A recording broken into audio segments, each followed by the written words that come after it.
त्रिकोणमिति तीन शब्द त्रि, कोण और मिति से मिलकर बना है, जिसमें त्रि का मतलब होता है तीन, कोण का मतलब होता है कोण और मिति का मतलब मापन होता है। तीन कोण मापन। तीन कोण किस आकृति में होता है?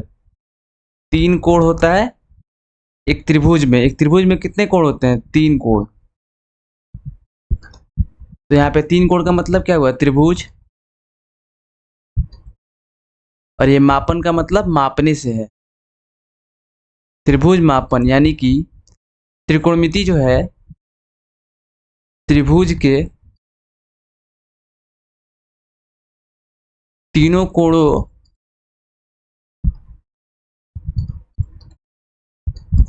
या तीनों भुजाओं का, तीनों कोणों या तीनों भुजाओं का क्या है? मापन है। तीनों कोणों या तीनों भुजाओं का मापन क्या कहते हैं? इसको त्रिकोणमिति कहते हैं। अब त्रिकोणमिति जो हम पढ़ते हैं उसमें सबसे ज्यादा यूज होता है हम लोग का समकोण त्रिभुज का।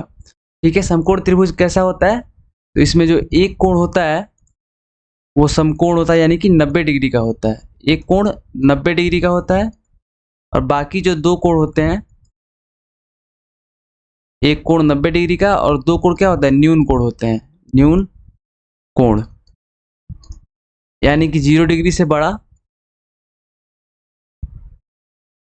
और 90 डिग्री से छोटा। थीटा एक कोण है जो 0 डिग्री से बड़ा है और 90 डिग्री से छोटा है। इसको क्या बोलते हैं? समकोण त्रिभुज बोलते हैं। वैसा त्रिभुज जिसका एक कोण 90 डिग्री हो और बाकी दो कोण क्या हो? न्यून कोण हो, तो उसको बोलते हैं समकोण त्रिभुज। तो त्रिभुज ABC में, जो कि एक समकोण त्रिभुज है, इसमें समकोण कौन सा होगा? ये जो एंगल बन रहा है उसको क्या बोलते हैं? 90 डिग्री यानी कि समकोण। ठीक है, अब 90 डिग्री के ठीक सामने वाली भुजा, 90 डिग्री के ठीक सामने वाली भुजा जो कि त्रिभुज में सबसे बड़ी भुजा है, AB और BC से बड़ी भुजा दिख रही है AC। तो यानी कि कोण B जो कि समकोण है उसके सामने वाली भुजा क्या कहलाई? कर्ण कहलाती है। और बाकी जो दो छोटी भुजाएं हैं AB और BC, AB और BC ये क्या होती हैं? आधार और लंब कहलाती हैं। लंब और आधार कहलाती हैं। अब AB लंब कब होगा और BC कब लंब होगा, डिपेंड करता है कि हम कौन सा कोण के लिए देख रहे हैं। डिपेंड करता है कि हम कौन से कोण के लिए देख रहे हैं। तो देखिए लंब कब होगा? कोण A के लिए लंब क्या होगा? आप लिखेंगे कोण A के लिए, कोण A के लिए कर्ण हमेशा AC ही होगा, चेंज नहीं होगा। कर्ण जो 90 डिग्री के सामने वाली जो भुजा होती है वो किसी भी हालत में कर्ण वही होती है जो सबसे लंबी भुजा होती है। और आधार और लंब चेंज होते रहते हैं। तो कोण A के लिए जो कोण A के सामने वाली भुजा है, जो कोण A के सामने वाली भुजा यानी कि BC क्या है? BC जो है वो लंब है। और कोण C के लिए, कोण C के लिए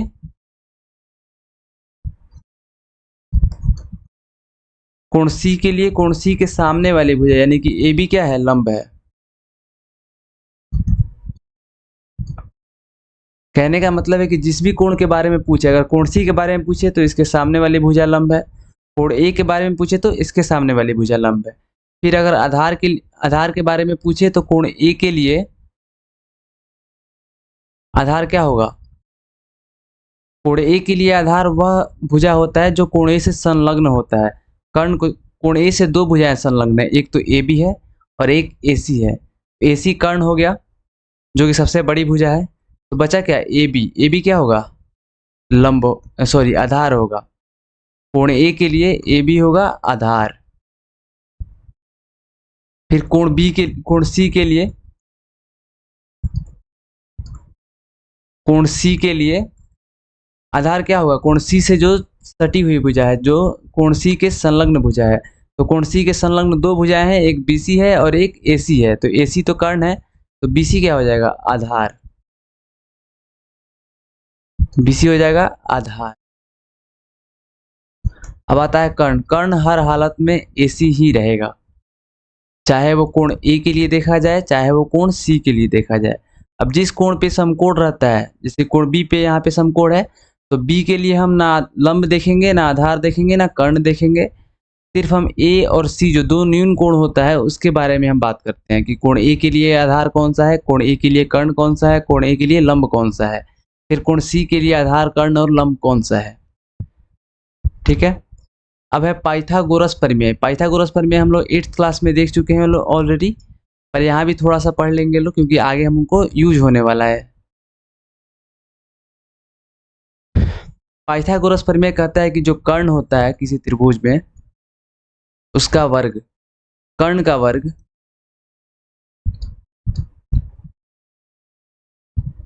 कर्ण का वर्ग जो होता है वो बाकी दो भुजाएं, बाकी जो दो छोटी छोटी भुजाएं होती हैं जो लंब और कर्ण के रूप में लिखी जाती हैं, उनके वर्गों के योग के बराबर होता है। यानी कि कर्ण स्क्वायर इज इक्वल टू लंब का स्क्वायर प्लस आधार का स्क्वायर,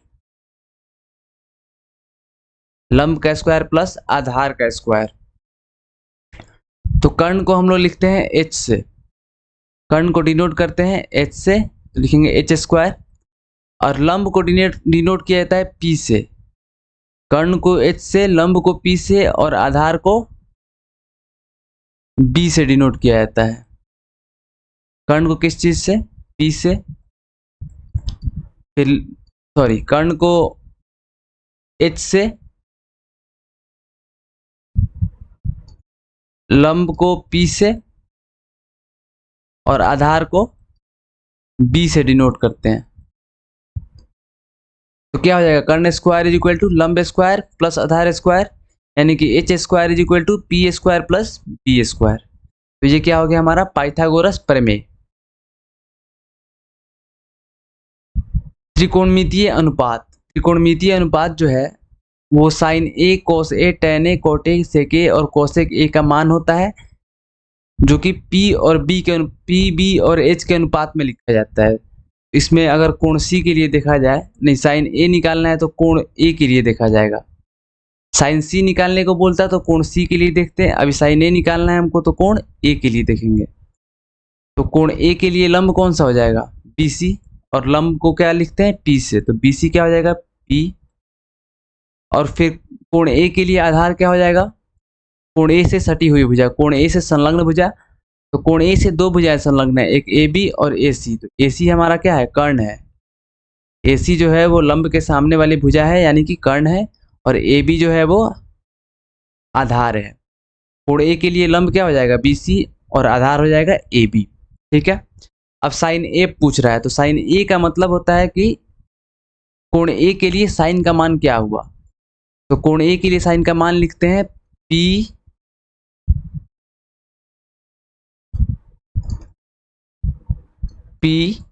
बटा H, यानी कि लंब बटा कर्ण। ठीक है। अब कॉस A की बारी। कॉस A को क्या लिखते हैं? B बटा H। B बटा H यानी आधार बटा कर्ण। फिर tan A को लिखते हैं P बटा B, यानी कि लंब बटा आधार। ये सारे फॉर्मूले हैं, इनको याद रखना है। साइन ए को कैसे याद रखेंगे? साइन ए को लंब बटा कर्ण की तरह याद रखेंगे कि लंब बटा कर्ण होता है साइन ए के लिए।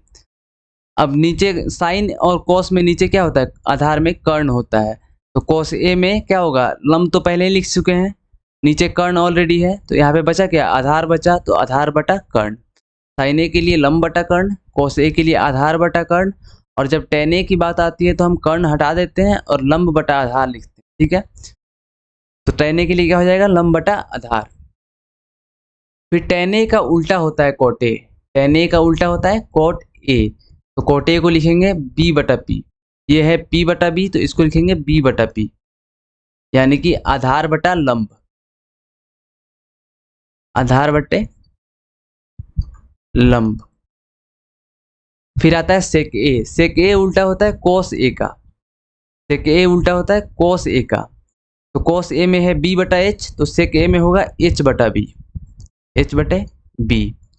और एच क्या है, कर्ण है, और बी क्या है, आधार है। तो ये हो गया कर्ण बटा आधार। फिर कॉसेक ए किसका उल्टा होता है, साइन ए का उल्टा होता है। तो साइन ए है पी बटा एच, तो कॉसेक ए होगा एच बटा पी, कॉसेक ए होगा एच बटा पी। एच का मतलब होता है कर्ण और पी का मतलब होता है लंब, तो ये हो गया कर्ण बटा लंब। याद कैसे करना है, तो साइन ए को याद रखेंगे पी बटा एच, ठीक है। फिर कॉस ए उसके बाद आता है, तो पी यहाँ पे हो गया लंब और कर्ण नीचे हो गया, बचा क्या आधार, तो यहाँ पे होगा आधार और कर्ण नीचे दोनों में रहेगा। साइन ए में भी रहेगा कर्ण नीचे और कॉस ए में भी रहेगा कर्ण नीचे, बस लंब और आधार चेंज हो, ठीक है। लंब और आधार चेंज होंगे। फिर टेन ए में आता है, कर्ण को हटा देंगे हम, ऊपर जो लंब है और नीचे आधार है, तो इसमें भी ऊपर लंब और नीचे आधार लिखेंगे। फिर साइन का उल्टा होता है कॉसेक ए, साइन का उल्टा कॉसेक ए, लंब बटा कर्ण है तो ये कर्ण बटा लंब हो जाएगा। कॉस ए का उल्टा होता है सेक ए, ये आधार बटा कर्ण है तो ये कर्ण बटा आधार हो जाएगा। टेन ए का उल्टा होता है कॉट ए, ये लंब बटा आधार है तो ये आधार बटा लंब हो जाएगा, ठीक है। साइन ए एक संकेत है, यह साइन और ए का गुणनफल नहीं है। साइन ए का मतलब होता है कि कोण ए के लिए साइन का मान, ना कि साइन और ए का गुणनफल है यह। साइन ए का मतलब क्या होता है कि कोण जो ये ए है इसके लिए साइन का मान क्या होता है, तो आप इसको साइन और ए का गुणनफल नहीं समझेंगे। नेक्स्ट है संकेत के बारे में कुछ बताया जा रहा है। साइन ए स्क्वायर, जो ये साइन ए स्क्वायर होता है, साइन ए स्क्वायर, इसको साइन स्क्वायर ए भी लिखते हैं ऐसे, साइन इस पे स्क्वायर और फिर ए, ऐसे भी लिखते हैं, ठीक है। ऐसे ही कॉस के लिए भी, टेन के लिए भी लिखते हैं, जैसे कि टेन ए का होल स्क्वायर अगर लिखना हो तो अक्सर जो बुक में दिया रहेगा वो ऐसे करके होल स्क्वायर नहीं दिया रहेगा, वो टेन पे स्क्वायर लगा के फिर ए दिया रहता है, तो इसका मतलब क्या हुआ, टेन ए का होल स्क्वायर, ठीक है। अब आता है क्यूब का, तो ऐसे ही फिर से साइन ए का जो क्यूब होता है वो किताब में ऐसे करके नहीं लिखा रहेगा, साइन ए का क्यूब किताब में लिखा रहेगा साइन, फिर यहाँ पे क्यूब और फिर ए। ऐसे ही अगर कॉट का दिया रहे कॉट ए का होल क्यूब, तो कॉट ए का वैल्यू निकाल के पावर 3 करना है, लेकिन यहाँ पे किताब में कैसे दिया रहेगा, कॉट के पावर 3 और फिर ए दिया रहेगा, तो इसका मतलब क्या हुआ कि कॉट ए निकाल के उसका क्यूब करना है, ठीक है। अब साइन ए इनवर्स, जैसे कि यहाँ पे दो, यहाँ पे साइन स्क्वायर ए हो जा रहा था, वैसे ही साइन ए इनवर्स को ऐसे नहीं लिख सकते हैं, साइन यहाँ पे इनवर्स और ए नहीं लिख सकते हैं, ये होता है रॉन्ग, ये रॉन्ग अप्रोच है, इसको ऐसे नहीं लिखेंगे। साइन इनवर्स ए जो है वो एक अलग मान होता है, अलग क्वांटिटी होता है, ठीक है। इसको हम पढ़ेंगे आगे आने वाले क्या बोलते हैं क्लासेस में, 11th या 12th में आप इसको पढ़ेंगे, अभी इसका कोई यूज नहीं है, इसके बारे में बिल्कुल नहीं पढ़ेंगे अभी। साइन ए इनवर्स का मतलब हुआ, साइन ए इनवर्स जो है उसका मतलब होता है 1/साइन ए, 1/साइन ए, इसको याद रखेंगे बस। और गलती से भी साइन ए इनवर्स का मान साइन और -1 और ये ए नहीं रखेंगे। नेक्स्ट है sine A is equal to 1/कोसेक ए, ये जो साइन ए होता है वो कोसेक ए का उल्टा होता है। कैसे, साइन ए का मान क्या होता है, साइन ए का मान होता है p बटा एच, और कोसेक ए का मान क्या पढ़े हैं लो अभी फॉर्मूला में, h बटा पी। साइन ए का मान p बटा एच और कोसेक ए का मान h बटा पी।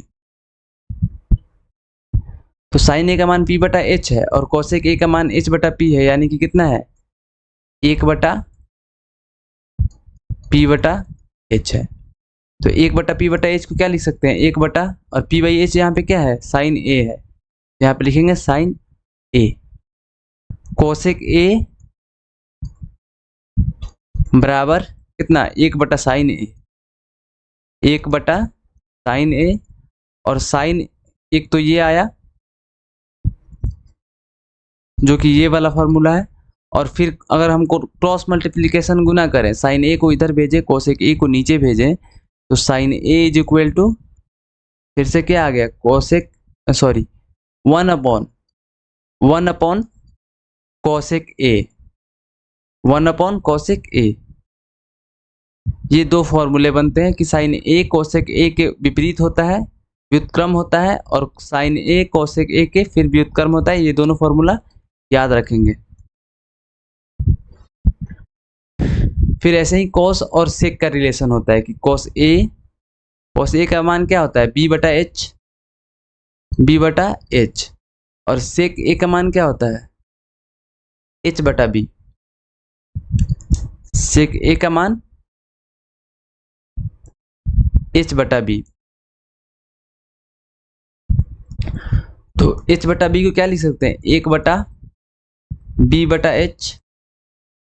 1/b/h कहाँ से आ रहा है, जैसे कि 1/b/h अगर लिखेंगे तो इसका मतलब क्या हुआ, एक में b/h से भागा देना है, एक में b/h से भागा देना है, यानी कि अगर गुना के रूप में लिखे इसको तो इधर वाला चेंज हो जाता है, ऊपर का नीचे का ऊपर और ऊपर का नीचे हो जाता है, तो h/b लिखेंगे इसको, तो कितना आ गया, h/b, यानी कि h/b को कितना लिख सकते हैं, 1/b/h लिख सकते हैं।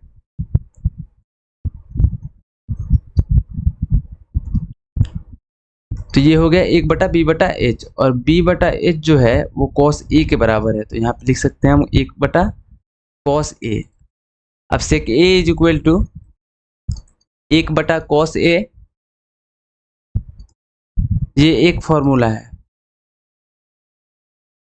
और फिर इसमें क्रॉस मल्टीप्लिकेशन गुना करें, sec a को भेजे नीचे, cos a को भेजे ऊपर, तो फिर ये फॉर्मूला आ जाएगा cos a is equal to 1/sec a। ये दूसरा फॉर्मूला है। फिर ऐसे ही tan और cot का रिलेशन है, tan को लिखते हैं p/b, tan a is equal to p/b, और फिर cot a को लिखते हैं b/p। b/p को क्या लिख सकते हैं, 1/p/b लिख सकते हैं, और 1/p/b को क्या लिख सकते हैं, tan a, यहाँ लिखेंगे 1/tan a, और cot a is equal to tan a आ गया, तो ये हो गया cot a is equal to 1/tan a आ गया, तो ये है एक फॉर्मूला। और फिर ऐसे क्रॉस मल्टीप्लिकेशन गुना करने पे tan a is equal to कितना आएगा, 1/cot a, 1/cot a, 1/cot a। तो ये दोनों फॉर्मूले हो गए। फिर यहाँ पे tan a is equal to होता है sin a by cos a, ये कहाँ से आया, तो tan a बराबर कितना होता है, tan a बराबर होता है p/b।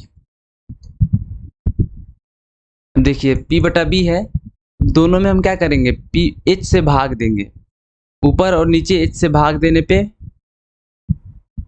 p/h आएगा ऊपर, और फिर b/h आएगा नीचे, p/h बटा b/h। अब p/h और b/h करते हैं, अगर p/h और बटा का मतलब क्या होता है, यहाँ पे भागा, और b/h है, तो p/h और भागा जब गुना में बदलेगा तो ये h ऊपर चला जाएगा और नीचे आएगा b, h और h कैंसिल, ये कितना आया, p/b, यानी कि p/b को हम p/h बटा b/h लिख सकते हैं। आप समझ गए होंगे p/b बराबर p/h बटा b/h कहाँ से आया, तो इज इक्वल टू, अब p/h कितना होता है, लंब बटा कर्ण कितना होता है, लंब बटा कर्ण साइन a, तो यहाँ पे लिखेंगे साइन a, और ये b/h कितना होता है, b का मतलब होता है आधार, आधार बटा कर्ण होता है cos a, तो यहाँ पे लिखेंगे cos a। तो ये एक फॉर्मूला हो गया कि tan A is equal to sin A बटा cos A। अब बिल्कुल इसी तरह cot A का होता है। cot A बराबर कितना आता है, ये पहला है और ये दूसरा है। cot A बराबर होता है B बटा P, और ऊपर और नीचे H से भाग देंगे अगर, तो ये आ जाएगा B बटा H और फिर आ जाएगा P बटा H। और B बटा H क्या होता है, आधार बटा कर्ण यानी कि cos A, और P बटा H होता है sin A।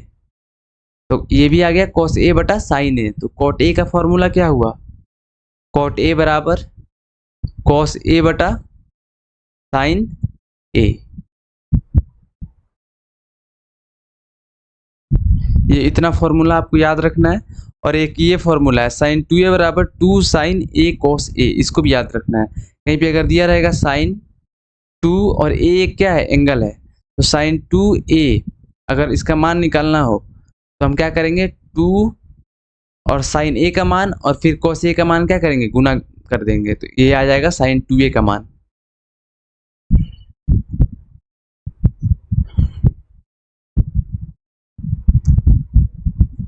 अब बोल रहे हैं मानों की सीमा ज्ञात करना, तो हमको जरूरत है सिर्फ साइन के मान की सीमा का, साइन ए की मान का सीमा का, और फिर कॉस ए की मान के सीमा का।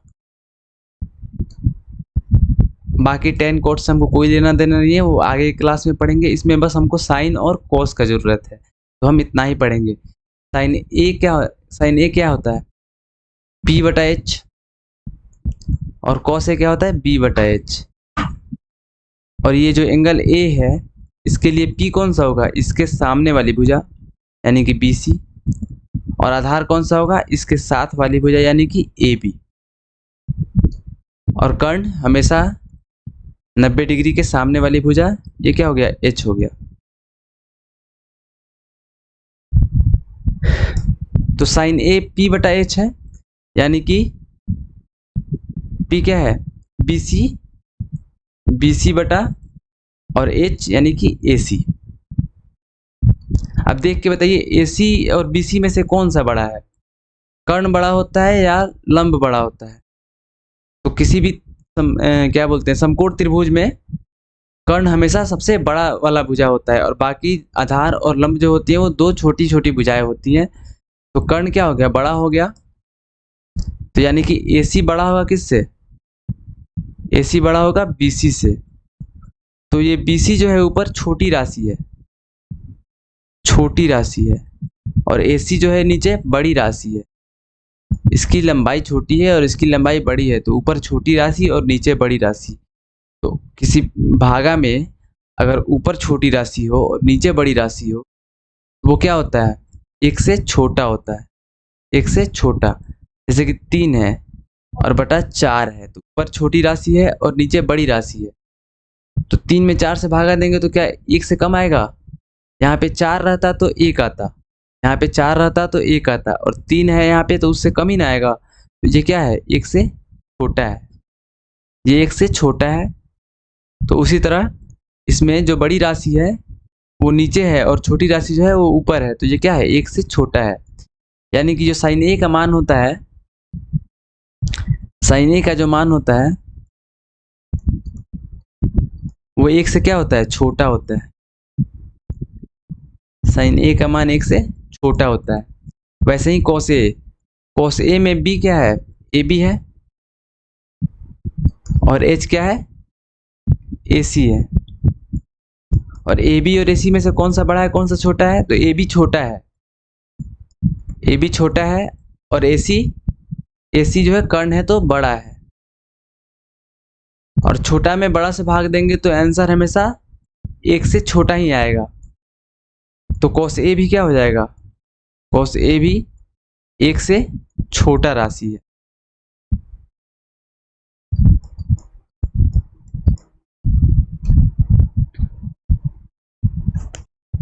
ये दोनों भी याद रखना है क्योंकि ये भी चैप्टर में काम आएगा।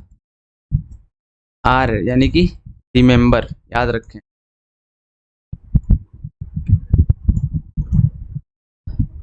अब नेक्स्ट है चैप्टर प्रश्नावली 8.1। चैप्टर 8.1 का सॉल्यूशन करेंगे हम। त्रिभुज एबीसी में जिसका कोण बी समकोण है, एक त्रिभुज एबीसी लेंगे,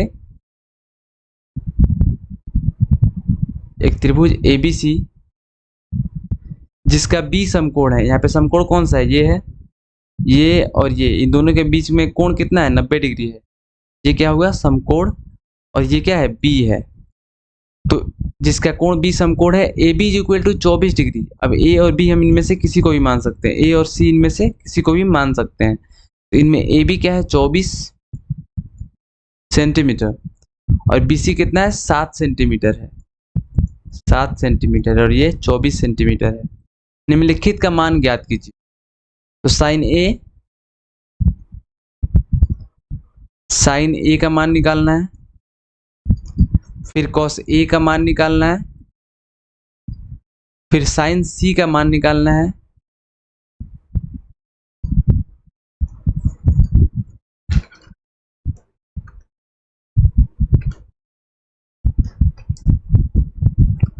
साइन ए का मान निकालना है, फिर कॉस ए का मान निकालना है, फिर साइन सी का मान निकालना है, और फिर कॉस सी का मान निकालना है। तो देखिए साइन ए के लिए किस किस चीज का जरूरत पड़ेगा, P बटा H यानी कि लंब बटा कर्ण का, कॉस ए के लिए B बटा H का, और साइन सी में P बटा H होता है, और कॉस सी में B बटा H होता है। तो पहले हम कोण A और कोण C के लिए P, B और H ज्ञात कर लेंगे, ठीक है। तो सबसे पहले यहाँ पे लिखेंगे कोण A के लिए, कोण A के लिए P और B का मान, P, B और H का मान लिखेंगे। तो ये जो कोण A है, इसके सामने वाली भुजा क्या होगी, लंब होगी। तो 7 सेंटीमीटर क्या हो जाएगा, P हो जाएगा, और इसके साथ वाली भुजा क्या होगी, आधार होगी। तो यानी कि आधार क्या हो जाएगा, 24 सेंटीमीटर। अब कर्ण हमको नहीं पता है, कैसे निकालेंगे। तो अभी हम पाइथागोरस प्रमेय पढ़ के आए हैं, पेज 2 में पाइथागोरस प्रमेय पढ़े हैं। वो क्या होता है, H square is equal to P square plus B square, यानी कि कर्ण स्क्वायर इज इक्वल टू आधार स्क्वायर प्लस लंब स्क्वायर। तो p का स्क्वायर कितना होगा, 7 का स्क्वायर होगा 49, प्लस b यानी कि 24 का स्क्वायर कितना होगा, 576।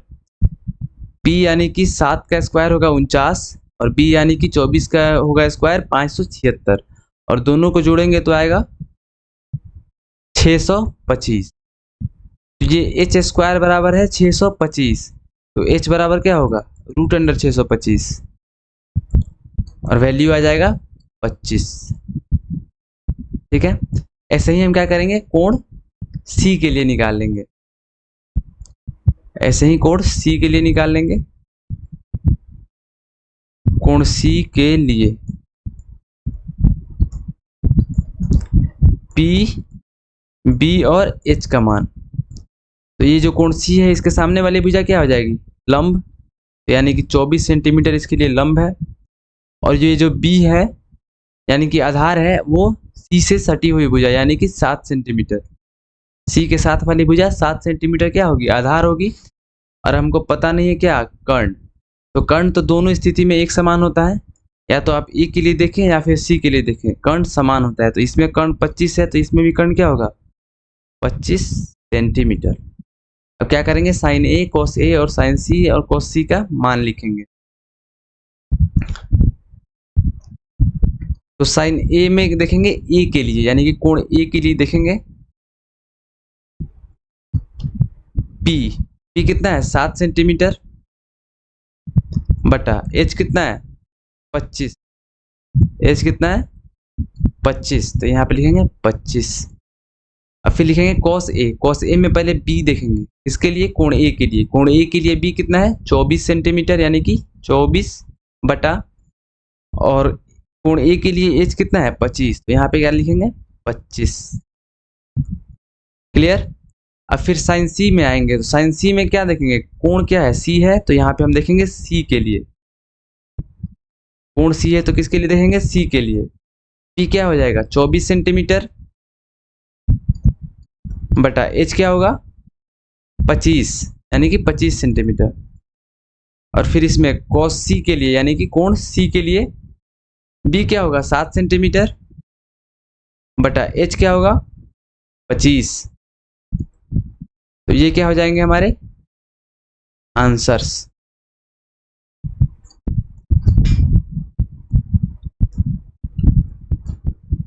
नेक्स्ट है tan P minus cot R का मान ज्ञात कीजिए। tan P minus cot R, तो tan P और cot R का मान ज्ञात होना चाहिए। tan P minus cot R ज्ञात करने के लिए सबसे पहले tan P और cot R का मान ज्ञात होना चाहिए। तो tan का वैल्यू कितना होता है P बटा B होता है यानी कि लंब बटा आधार होता है, और cot का होता है B बटा P। तो यहाँ पे लिखेंगे सबसे पहले कोण P के लिए, कोण P के लिए P के लिए क्या होगा लंब क्या होगा P B H निकालना है। तो P के लिए लंब क्या होगा उसके सामने वाली भुजा यानी कि ये हमको नहीं पता है अभी, तो इसको ज्ञात करेंगे। ये 13 सेंटीमीटर है और ये कर्ण जो है 13 सेंटीमीटर है, ठीक है।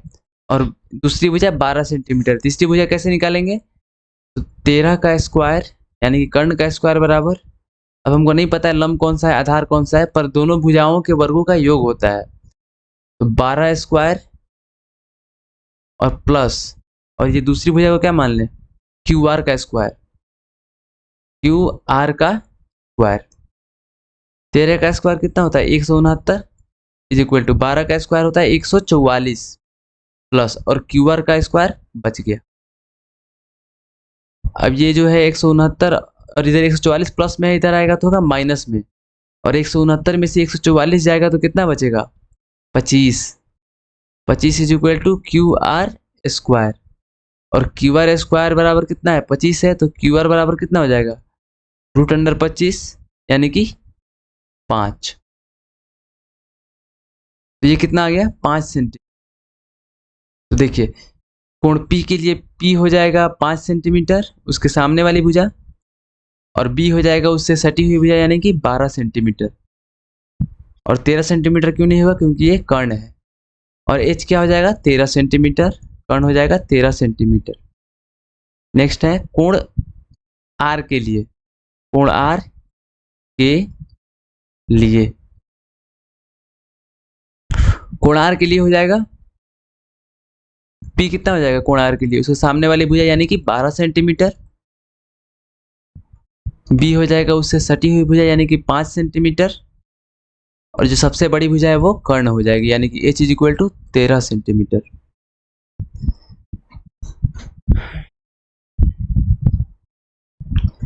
H is equal to 13 centimetre. तो यहाँ पे कोण tan P लिखना है, तो यानी कि कोण P के लिए देखेंगे। कोण P के लिए P कितना है लंब 5 सेंटीमीटर यानी कि 5 बटा, और P के लिए B कितना है 12 12, और कॉट R निकालना है तो कोण R में देखेंगे, कोण R के लिए देखेंगे। तो कोण R के लिए B क्या है 5 है, और कोण R के लिए P क्या है 12 है, तो यहाँ पे क्या लिखेंगे 12। और ये दोनों हो जाएंगे tan P और cot R का मान। अब हमें निकालना क्या है tan P minus cot R। यहाँ पे tan P का मान रखेंगे कितना आया है 5/12 माइनस, और cot R का मान रखेंगे कितना आया है 5/12। तो ये दोनों कैंसिल हो गए कितना आ जाते हैं 0। तो ये होगा आंसर। अगला क्वेश्चन है sine A is equal to 3/4 है, तो cos A और tan A का मान परिकलित कीजिए, यानी कि cos A और tan A का मान निकालना है, और दिया क्या है sine A। Sine A is equal to 3/4, sine A is equal to क्या होता है P/H। तो P क्या होगा 3 और H क्या होगा 4, और हमें निकालना क्या है, कॉस ए और टेन ए। तो सबसे पहले लिखेंगे कॉस ए। कॉस ए कितना होता है वैल्यू, पी बी बटा एच। तो हमको पी पता है और एच पता है, बी नहीं पता है तो बी निकाल लेंगे पाइथागोरस प्रमेय से। क्या होता है, H square is equal to P square plus B square. तो एच स्क्वायर कितना हो जाएगा, 4 का square is equal to P का स्क्वायर कितना, 3 का स्क्वायर प्लस बी स्क्वायर निकालना है, या 4 का square 16 is equal to 3 3 9 plus B का स्क्वायर, या 16 इधर 9 प्लस में इधर आएगा तो माइनस में हो जाएगा, 16 minus 9 is equal to B square, या B square is equal to 16 में से 9 गया 7 आएगा, या B is equal to root under 7। तब क्या निकालना है हमको, कॉस ए का वैल्यू निकालना है और टेन ए का वैल्यू निकालना है। तो लिखेंगे cos A is equal to B बटा एच, और बी का वैल्यू कितना आया है √7, तो √7 बटा, और एच का वैल्यू है 4, तो √7 बटा 4 क्या हो जाएगा, कॉस ए का वैल्यू। एक आंसर आ गया। फिर आता है टेन ए का value. Tan A is equal to कितना होता है, पी बटा बी होता है। तो पी का वैल्यू कितना है 3, और बी का वैल्यू आया है √7, तो 3 बटा √7 क्या हो जाएगा आंसर।